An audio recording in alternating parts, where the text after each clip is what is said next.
So I move, Mr. Chair, that we issue a show cause order to the Mayor of Cotabato City to explain. Second, his Mr. Chair. absence. There is a motion to issue a show cause order for the Mayor of Cotabato City, duly seconded. Any objections? In the Zoom?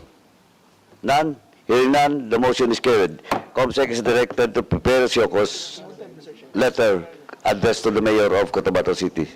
But this investigation with regard to LGSF just not only covers Lanao. This covers all the LGSF within the territory of the BARMM. Malinaw po yon. So the excuse letter for me, kung unahin po natin isa-isa, the excuse letter of the Mayor of Cotabato, in which he stated nga may schedule daw siya na equally important schedule, and his explanation that Cotabato, it will not be covered by this investigation.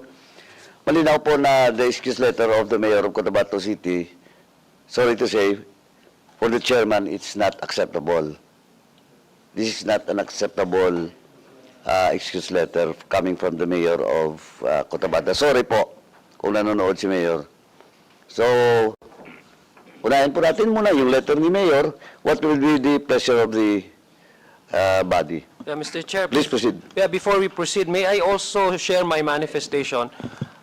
This is also in consonance with the reasoning of Congressman Flores, Mr. Chair, and I rely my position that the committee on this particular committee, this honorable committee, has all the jurisdiction to investigate and inquire on funds that are being used by our government, by government entities, by any bureaucracy, whether it's national, regional, or local. The fact, Mr. Chair, that under Article 12, Section 13 of the Bangsamoro Organic Law, Mr. Chair, which actually provides that the Congress has the sole power to grant black grant, issue black grant to the Bangsamoro Autonomous Region's utilization, would also prove that the power to grant also has the power to monitor and to amend, Mr. Chair. That's number one. Number two, the power of the purse of Congress does not end with the passage of the General Appropriations Act. It does not end there. In fact, the oversight function of the House is to continue on monitoring, assessing, valuing, and then inquiring, if possible, if need be, the utilization of these funds. There's only one COA in the whole of the Philippines. This is a constitutionally created commission. It cannot be, the powers of the COA cannot be devolved by mere territorial jurisdiction. They have administrative offices there, but the function of COA is one and the same wherever you are in the Philippines. And so we have that power to, our power, Mr. Chair, does not end with adopting the General Appropriations Act. Also, Mr. Chair, under the 1987 Constitution, particularly in Article 6, which grants Congress the power to conduct inquiries in aid of legislation and to exercise oversight over the executive branch of government or any government. This is the power of legislative inquiries and oversight function as granted by the Constitution. It is not negotiable. It is non-negotiable. It is not only a responsibility, it is a mandate and authority, Mr. Chair, granted to us by the Constitution.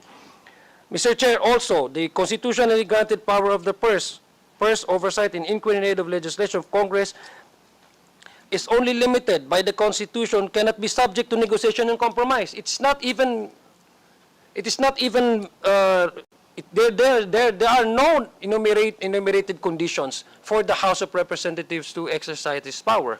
So it is non-negotiable, and it should not be subject for any compromise, Mr. Chair. And finally, Mr. Chair, on the position of our friends from the BARMM, Mr. Chair, we respect their legal opinion because this is the first time that the House of Representatives will conduct inquiry over allegation of misuse of the public funds. This is the first time, and perhaps this is also a way, in the BARMM, this is the first time. So this will also be a way for this committee and for our partners in the BARMM to really educate, to be able to be educated on how we can approach insofar as the power to oversee, to monitor, and to assess the utilization of public funds. Because naturally, the source of the public funds of the black grant is sourced source out from the enactment of this House through GAA. So my position, Mr. Chair, is similar with the position of Congressman Flores, that the jurisdiction and the mandate and the legality of the Committee on Public Accounts to continue inquiring and investigating this allegation of misuse of local BARMM, LGSF, is very much in compliance with the mandate given to us by the Constitution. That the power of the first is non-negotiable, the power of the House to exercise its oversight function should not be subject to any compromise, Mr. Chair. And so I would like just to put that into record so that we, later on, we would like to request also that our members should also give their own interpretation on this matter. Thank you, Kong Zia. So, balikan lang po natin, unahin na po natin yung excuse letter coming from the Mayor of Cotabato. Then we will proceed with all the excuse letter that was sent to us by the BARMM officials.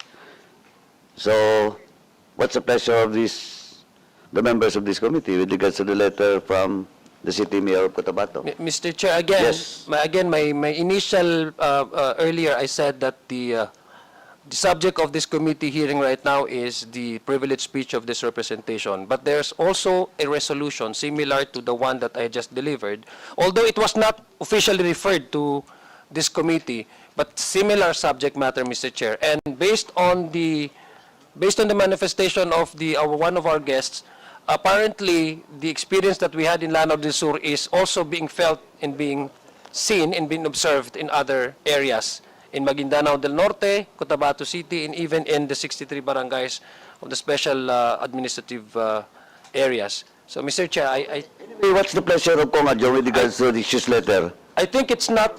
I need a motion whether we'll consider this or we'll take our next step. Chairman Akop.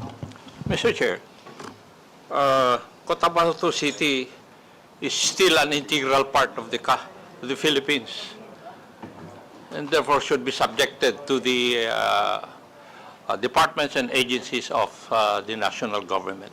So may I move, Mr. Chair, that we issue a show cause order to the Mayor of Cotabato City to explain. Second, Mr. Chair. There is a motion to issue a show cause order for the Mayor of Cotabato City, duly seconded. Any objections? In the Zoom? None? Hearing none, the motion is carried. COMSEC is directed to prepare a show cause letter addressed to the Mayor of Cotabato City. Mr. Chair, Yes.